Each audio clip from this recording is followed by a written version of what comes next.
Le vent balayait les landes sauvages de l'Écosse, apportant avec lui l'odeur de l'océan et le murmure des légendes celtiques.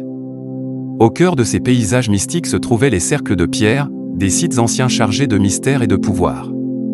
Notre histoire commence lorsque Cathal, un chercheur en archéologie, découvre un de ces cercles en ruine.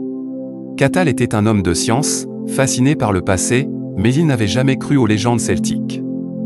Cependant, lorsqu'il mit le pied dans le cercle de pierre, il ressentit une étrange sensation, comme si les anciens l'appelaient. Il savait qu'il devait explorer davantage. Il commença ses recherches sur les cercles de pierre, plongeant dans les légendes celtiques qui les entouraient.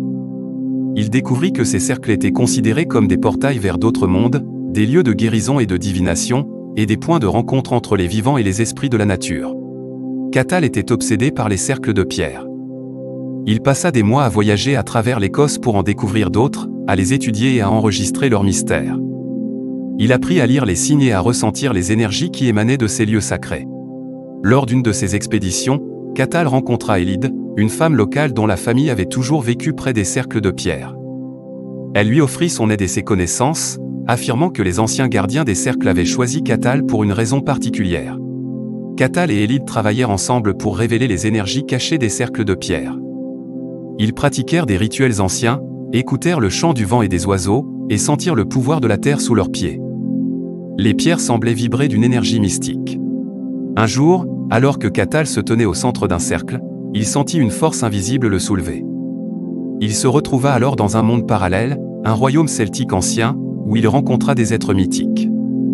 Il comprit que les cercles de pierre étaient en réalité des portes entre les mondes. Cathal fut soumis à une série d'épreuves par les anciens gardiens des cercles, des êtres dotés de sagesse et de pouvoir. Il apprit à maîtriser les énergies des pierres, à communiquer avec les esprits de la nature, et à guider les voyageurs égarés. Après un temps qui semblait éternel mais qui n'était qu'un instant, Cathal revint dans le monde réel, porteur de nouvelles connaissances et d'un lien fort avec les cercles de pierre. Il comprit que son destin était de préserver ces lieux sacrés et d'enseigner aux autres les anciennes traditions.